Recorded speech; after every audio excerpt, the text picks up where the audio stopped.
दोस्तों, बहुत समय पहले की बात है। एक नगर में लोग खुशियां मना रहे थे। उस नगर में खुशियों का माहौल था।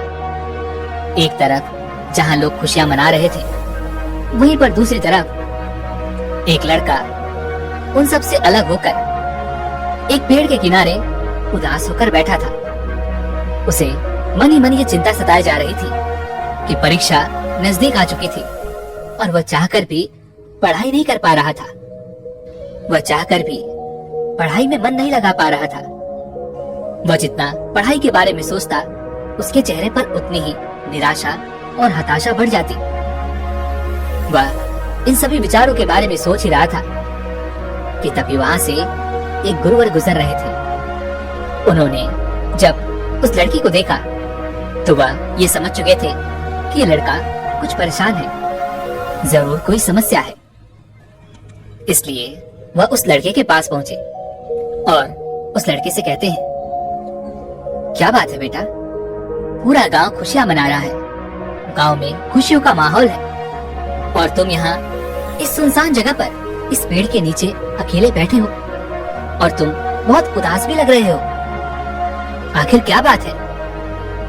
उन गुरुवर की यह बात सुनकर उस लड़के ने जबरदस्ती अपने चेहरे पर मुस्कान लाने की कोशिश की, लेकिन मन में चिंता भरी होने के कारण वह मुस्कुरा न सका।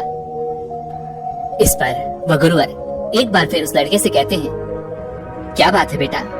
तुम इतनी गंभीर मुद्रा क्यों बनाए हुए हो? आखिर क्या समस्या है? तुम मुझसे बता सकते हो। इस पर वह लड़का उन गुरुवर से कहता है, हे गुरुवर, मेरी परीक्षा बहुत नजदीक आ चुकी है और मैं चाहकर भी पढ़ाई नहीं कर पा रहा। पढ़ाई में मेरा मन ही नहीं लग रहा। इस पर वह गुरुवर उस लड़के से कहते हैं, परंतु क्यों? इसके पीछे कोई तो कारण होगा। इस पर वह लड़का उन गुरुवर से कहता है, हे गुरु, मैं जब भी पढ़ाई करने बैठता हूँ और इस बीच अगर कहीं भी मैं अटक जाता हूँ तो मेरे मन में तरह तरह की शिकायतें उभरने लगती है। चिंता मुझे परेशान करने लगती है और एक के बाद एक नकारात्मक विचार मेरे मन में उमड़ते ही चले जाते हैं और उसके बाद मेरा पढ़ने में तनिक भी मन नहीं लगता। मैं चाहकर भी पढ़ाई में मन लगा ही नहीं पाता और देखते ही देखते जब मैं उन नकारात्मक विचारों के सामने हार जाता हूँ तो मैं अपनी किताबें बंद कर देता हूँ और फिर ऐसे ही कहीं पर निकल जाता हूँ, कभी अपने मित्रों के साथ तो कभी अपने आस पड़ोस के लोगों के साथ। मैं अपना काफी समय यूं ही खराब कर देता हूँ। हालांकि भीतर से तो मैं चाहता हूँ कि मैं पढ़ाई करूँ, अन्यथा मुझे इसका परिणाम भोगना होगा, लेकिन मैं चाहकर भी पढ़ाई कर नहीं पा रहा और ऐसा करीब पिछले 2 महीनों से मेरे साथ हो रहा है। मैं इन नकारात्मक विचारों से जितना छुटकारा पाने की कोशिश करता हूँ, ये नकारात्मक विचार मुझे उतना ही घेर लेते हैं और ये मुझे डराते हैं, मुझे परेशान करते हैं। मैं चाहकर भी इनसे छुटकारा नहीं पा रहा। उन गुरुवर ने उस लड़के की सारी बातें ध्यानपूर्वक सुनी और फिर वह उस लड़के से कहते हैं, बेटा, मैं तुम्हारी मन की बातें समझ रहा हूँ, लेकिन क्या तुम इसे एक उदाहरण के तौर पर समझा सकते हो? इस पर वह लड़का उन गुरुवर से कहता है, हे गुरुवर, परीक्षा बहुत नजदीक है और मैंने कुछ हद तक पढ़ाई भी कर ली है, लेकिन जो बची हुई पढ़ाई है उसके लिए मुझे हर दिन करीब 10 से 14 घंटे तक यूं ही मन लगाकर पढ़ना होगा। इसके बिना मैं किसी भी हालत में अपनी पढ़ाई पूरी नहीं कर पाऊंगा। जब भी ये ख्याल मेरे मन में आता है तो मैं डर जाता हूँ। मैं भीतर ही भीतर कांप उठता हूँ और देखते ही देखते मेरी हिम्मत जवाब देने लगती है और मैं हार मान लेता हूँ और फिर उसके बाद मेहनत करने का मानो मेरा मन ही नहीं होता। मैं चाहकर भी ध्यान नहीं लगा पाता। और अगली चीज जो मुझे परेशान कर रही है, रुको रुको बेटा, उन गुरुवर ने उस लड़के को रोकते हुए कहा, पहले हम एक एक करके तुम्हारे मन के उन नकारात्मक विचारों को समझने की कोशिश करते हैं, उन चिंताओं के पार जाने की कोशिश करते हैं, उनसे कुछ सीखने की कोशिश करते हैं। इतना कहकर वह गुरुवर उस लड़के से कहते हैं, बेटा, तुम ये कहना चाहते हो कि तुम्हें इस बात की चिंता है कि तुम अपनी बची हुई पढ़ाई कैसे पूरी करोगे। तुम एक दिन में इतनी मेहनत कैसे करोगे। तो क्या तुम्हें इस चिंता के पीछे कहीं न कहीं शिकायत नहीं नजर आ रही। उन गुरुवर की यह बात सुनकर वह लड़का थोड़ा सा हिचकिचाते हुए उन गुरुवर से कहता है, हे गुरुवर, कैसी शिकायत। इस पर वह गुरुवर मुस्कुराते हुए उस लड़के से कहते हैं, बेटा, जब पढ़ाई करते वक्त तुम कहीं पर अटक जाते हो और बची हुई पढ़ाई के बारे में जब तुम सोचते हो, तब तुम खुद से शिकायत करते हो कि मैं तो कमजोर हूँ, मैं इतनी मेहनत नहीं कर सकता, मैं भला ये कैसे कर पाऊंगा, मैं भला एक साथ 10 से 14 घंटे तक कैसे पढ़ाई कर सकता हूँ। जरा खुद से पूछो, ये जो शिकायतें तुम खुद से कर रहे हो, ये सच है या झूठ, या केवल ये सभी तुम्हारे मन की एक सोच है। उन गुरुवर के इतना कहने पर वह लड़का कुछ देर के लिए मौन हो गया। उसे कुछ समझ नहीं आ रहा था कि वह उन गुरुवर को क्या जवाब दे। तभी वह गुरुवर उस लड़के से कहते हैं, बेटा, ऐसा कहाँ लिखा है कि तुम इतनी मेहनत नहीं कर सकते। ऐसा कहाँ लिखा है कि तुम्हारे पास इतनी मेहनत करने की क्षमता नहीं है। क्या किसी ने तुमसे ऐसा कहा है कि तुम इतना ध्यान लगाकर पढ़ाई नहीं कर सकते। इस पर वह लड़का जवाब देते हुए उन गुरुवर से कहता है, हे गुरुवर, आप सत्य कहते हैं, ऐसा तो मुझसे किसी ने नहीं कहा। इस पर वह गुरुवर उस लड़के से कहते हैं, बेटा, तो तुमने खुद से ये कैसे मान लिया कि मैं इतना कमजोर हूँ और मैं ऐसा नहीं कर सकता, मैं ध्यान लगाकर पढ़ाई नहीं कर सकता। ये सब केवल तुम्हारे मन का एक भ्रम है, तुम्हारे मन की एक सोच है, जिसे तुम अनजाने में बार बार सोचकर उस पर विश्वास करके उसे सच बना रहे हो। वह गुरुवर अपनी बात पूरी कर ही रहे थे कि तभी वह लड़का उन गुरुवर की बात काटते हुए कहता है, हे गुरुवर, अगर ये सच नहीं है तो फिर सच क्या है। उस लड़के की यह बात सुनकर वह गुरुवर मुस्कुराने लगे और उस लड़के से कहते हैं, बेटा, सच ये है कि तुम्हारे अंदर कितनी काबिलियत है, ये जानने के लिए तुम्हें आखिरी हद तक मेहनत करनी होगी, तुम्हें अपनी पूरी कोशिश करनी होगी। जब तुम अपनी पूरी क्षमता पर कार्य करोगे, अपनी पूरी क्षमता के साथ पढ़ाई करोगे, तभी तुम्हें पता चल पाएगा कि सच में तुम्हारी क्षमता क्या है। इस पर वह लड़का उन गुरुवर से कहता है, हे गुरुवर, तो अब मुझे क्या करना चाहिए। इस पर वह गुरुवर उस लड़के से कहते हैं, बेटा, मेरी बात ध्यान से समझो। हर चिंता के पीछे एक सकारात्मक संदेश होता है, जिसे हमें पहचानने की आवश्यकता होती है। जैसे जब तुम्हारे मन में ये चिंता प्रकट होने लगी कि मैं अपनी बाकी की पढ़ाई इतनी जल्दी पूरी कैसे करूंगा, तो इस चिंता के पीछे सकारात्मक संदेश क्या था। इस पर वह लड़का कुछ देर सोच विचार करने के बाद उन गुरुवर से कहता है, हे गुरुवर, यही कि परीक्षा बहुत करीब है और मुझे पूरा ध्यान और अपनी शक्ति लगाकर पढ़ने की जरूरत है। इस पर वह गुरुवर कहते हैं, बिल्कुल सही। तभी वह लड़का उन गुरुवर से कहता है, हे गुरुवर, ये तो बहुत अच्छा तरीका है, इससे तो मैं आसानी से अपनी पढ़ाई पर ध्यान लगा सकता हूँ। इतना कहकर वह लड़का वहाँ से जाने लगा। तभी वह गुरुवर उस लड़के से कहते हैं, रुको बेटा, अभी चिंता पूरी तरह से पार नहीं हुई है। जब भी तुम उस चिंता के पीछे का वह सकारात्मक संदेश समझ लो, तो उसके लिए धन्यवाद करो और आगे बढ़ो। अपने आप से कहो कि मैंने उस चिंता के पीछे का संदेश समझ लिया है और अब मैं पूरी ईमानदारी के साथ मेहनत करने के लिए तैयार हूँ। मैंने यह भी स्वीकार कर लिया है कि मेहनत करने में मुझे कष्ट भी होगा, तकलीफें भी उठानी पड़ेंगी, लेकिन मैं हार नहीं मानूंगा। ये संदेश मुझ तक पहुंचाने के लिए आपका शुक्रिया। आगे वह गुरुवर उस लड़के से कहते हैं, जब तुम खुद से ऐसा कहोगे तो तुम्हें तत्काल अच्छा महसूस होगा, हल्का महसूस होगा, क्योंकि तुम्हारे अंदर का वह द्वंद्व युद्ध पूरी तरह से समाप्त हो चुका होगा और तुमने उस चिंता के पीछे का संदेश भी अच्छी तरह से समझ लिया होगा। तुमने ये स्वीकार कर लिया है कि हाँ, मुझे लंबे समय तक ध्यान करने की आवश्यकता है, मुझे मेहनत करने की आवश्यकता है, साथ में मुझे थोड़ी सी कष्ट और तकलीफें भी उठानी पड़ेंगी, हो सकता है कि इससे मुझे थोड़ी थकान भी हो, लेकिन मैं मेहनत करने से पीछे नहीं हटूंगा। ये सब स्वीकार करते ही तुम्हारे अंदर एक ऊर्जा उत्पन्न होगी, और ऐसा इसलिए होगा क्योंकि तुम्हारे मन का बोझ पूरी तरह से हल्का हो चुका है। तुमने उन चीजों को स्वीकार कर लिया है जो चीजें तुम्हारा मन तुमसे स्वीकार करवाना चाहता था। किंतु अब यही मौका है, इस मौके को खाली मत जाने देना और तत्काल इस पर निर्णय लेना, तत्काल इस पर कार्य करना, तत्काल इस सकारात्मक संदेश को अपना विश्वास बना लो। इसे बार बार दोहराओ ताकि तुम इस पर पूरी तरह से विश्वास करने लगो। आगे वह गुरुवर उस लड़के से कहते हैं, बेटा ये कठिनाई का ही समय होता है जो कुछ कर दिखाने का होता है, दर्द को ताकत में बदलने का होता है।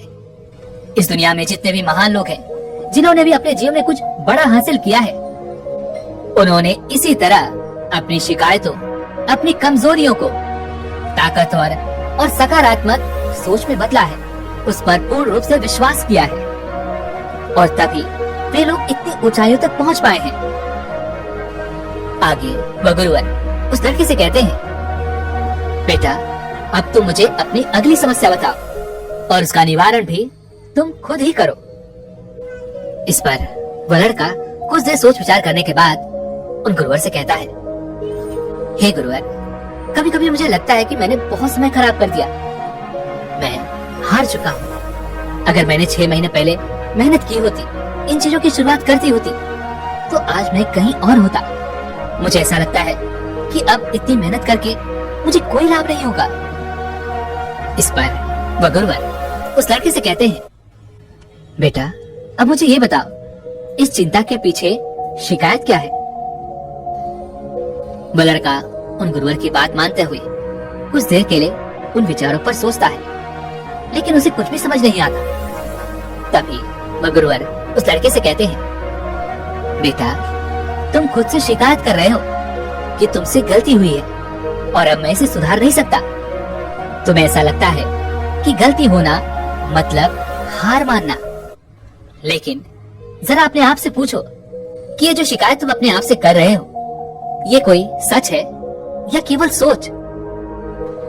इस पर वह लड़का कुछ देर सोच विचार करने के बाद उन गुरुवर से कहता है, हे गुरुवर, गलती मतलब हार मानना, ये तो मेरी एक सोच है, लेकिन सच क्या है? इस पर वह गुरुवर उस लड़के से कहते हैं, बेटा जब तुम संघर्ष करोगे तो तुम्हें खुद ही पता चल जाएगा। लेकिन अब मेरा यह प्रश्न है कि मुझे यह बताओ कि इस चिंता के पीछे का सकारात्मक संदेश क्या है? इस पर वह लड़का कुछ देर फिर से सोच विचार कर उन गुरुवर से कहता है, इस चिंता के पीछे का सकारात्मक संदेश यह है कि अब मैं ये गलती दोबारा नहीं होने दूंगा। मैं अपने जीवन में ऐसी स्थिति कभी दोबारा आने ही नहीं दूंगा जहां मेरी तैयारियां कम पड़ जाएं और मैं हार मान बैठूं। आगे वह लड़का उन गुरुवर से कहता है, हे गुरुवर, चिंता के पीछे का यह सकारात्मक संदेश मुझे मिल चुका है। अब से मैं ऐसी गलतियां कभी नहीं होने दूंगा। मैं हमेशा सीखता रहूंगा। आज से मैं सही कर्म करने के पीछे ध्यान दूंगा। हर कर्म को सही समय पर करूंगा। इतना कहकर वह लड़का उन गुरुवर से फिर कहता है, हे गुरुवर, उस सकारात्मक संदेश को स्वीकार करने के बाद मुझे अब बहुत अच्छा लग रहा है। मैंने कभी नहीं सोचा था कि इन चिंताओं के पीछे जो सकारात्मक संदेश होते हैं वो इतने ज्यादा शक्तिशाली होते हैं। आगे वह लड़का उन गुरुवर से कहता है, हे गुरुवर, कृपया करके मुझे एक बार और इसे अच्छे से समझाइए। मैं इसे अच्छे से समझना चाहता हूँ ताकि मैं ऐसी गलतियां दोबारा न करूं। आगे वह लड़का उन गुरुवर से अपनी अगली चिंता बताते हुए कहता है, हे गुरुवर, मुझे इस बात की बहुत चिंता होती है। इतनी पढ़ाई करने के बाद भी यदि मेरा चयन ना हुआ तो मेरे रिश्तेदार, मेरे पड़ोसी और मेरे गांव वाले क्या कहेंगे?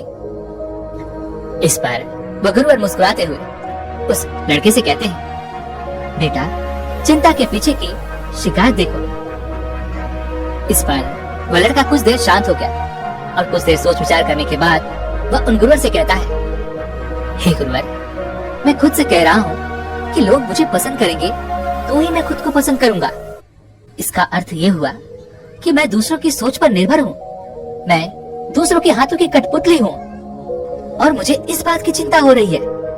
हे गुरुवर, मैं जो सोच रहा हूँ, मैं जो इस शिकायत के पीछे का संदेश समझ पा रहा हूँ, वो सच है या केवल सोच? इस पर वह गुरुवर एक बार फिर उस लड़के से कहते हैं, बेटा, यदि तुम दूसरों की नजर से खुद को नापोगे तो हमेशा खुद को छोटा ही पाओगे, क्योंकि छोटे लोग दूसरों के बारे में छोटा ही सोचते हैं। और इसी के विपरीत सच यह है कि यह तुम्हारा काम है कि तुम खुद की इज्जत करो, जो भी तुम कार्य कर रहे हो उसकी इज्जत करो और खुद पर भरोसा करो। यही सच है। तुम अपने बारे में कैसा महसूस करते हो, खुद पर कितना विश्वास करते हो, केवल और केवल यही मायने रखता है। आगे वह गुरुवर उस लड़के से कहते हैं, अब मुझे ये बताओ कि इस चिंता के पीछे का सकारात्मक संदेश क्या है? इस पर वह लड़का उन गुरुवर से कहता है, हे गुरुवर, इस चिंता के पीछे का सकारात्मक संदेश यही है कि हमें नकारात्मक विचारों से बचकर रहना चाहिए और हमें ऐसे विचार सोचने चाहिए, ऐसे विचारों पर ध्यान देना चाहिए जो हमें शक्ति दे। आगे वो लड़का कहता है, इस शक्तिशाली संदेश के लिए मैं आभारी हूँ। हमेशा सतर्क रहने की और अच्छे विचारों पर बार बार ध्यान देने की जिम्मेदारी को मैं स्वीकार करता हूँ। अब से केवल और केवल मैं खुद पर विश्वास करूंगा, अपने कर्मों पर विश्वास करूंगा और मैं ये देखूंगा कि मैं क्या कर रहा हूँ और मुझे क्या करना चाहिए। क्या मैं सही राह पर हूँ या नहीं? मैं स्वीकार करता हूँ कि आज से केवल मैं अपनी नजरों से खुद को देखूंगा। कौन मेरे बारे में क्या कह रहा है, इससे मुझे कोई फर्क नहीं पड़ने वाला। इतना कहकर वो लड़का उन गुरुवर से कहता है, हे गुरुवर, मेरी समस्या तो सुलझ गई। अब मुझे बहुत अच्छा लग रहा है, मैं बहुत हल्का महसूस कर रहा हूँ। इस पर वह गुरुवर उस लड़के से कहते हैं, बेटा, जो भी तुमने अभी कुछ कहा है उसे तुम याद रखना और इसे कहीं पर लिख लेना और इस पर तत्काल कार्य करना, ताकि तुम हर दिन ये देख सको कि तुम किस प्रकार नकारात्मक विचारों के प्रति सतर्क हो और तुम किस प्रकार प्रेरणा देने वाले विचारों पर ध्यान केंद्रित कर पा रहे हो।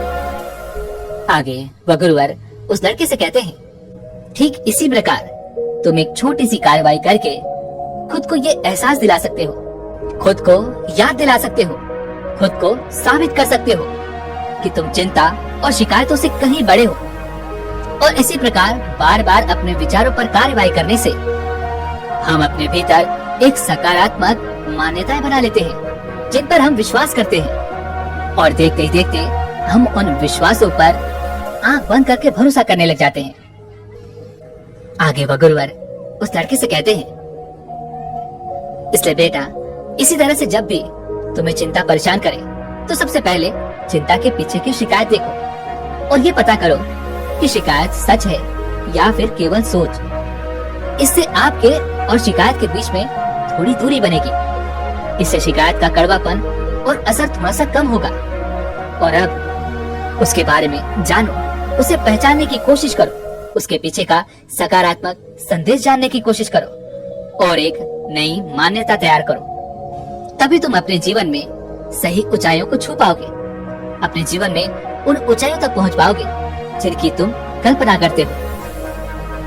इतना कहकर वह गुरुवर शांत हो गए और उस लड़के को भी अभी समझ में आ चुका था कि वह अपने जीवन में बेवजह की चीजों से डर रहा था, जबकि उसे अपने विचारों से लड़ने की जरूरत थी और वह अपने आप से लड़ रहा था।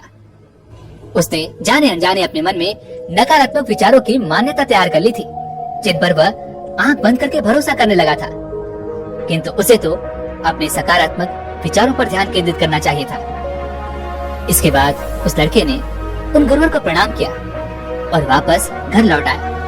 अब से वह दिन रात मेहनत करने लगा, खूब मन लगाकर पढ़ाई करने लगा और जब भी उसके मन में कोई नकारात्मक विचार उत्पन्न होते तो वह उस नकारात्मक विचारों के पीछे का संदेश समझता और खुद से उन गलतियों को स्वीकार करता, जिससे उसके मन में सकारात्मक ऊर्जा का निर्वाह होता और अपनी कमजोरियों को ताकत बनाकर वह आगे बढ़ता।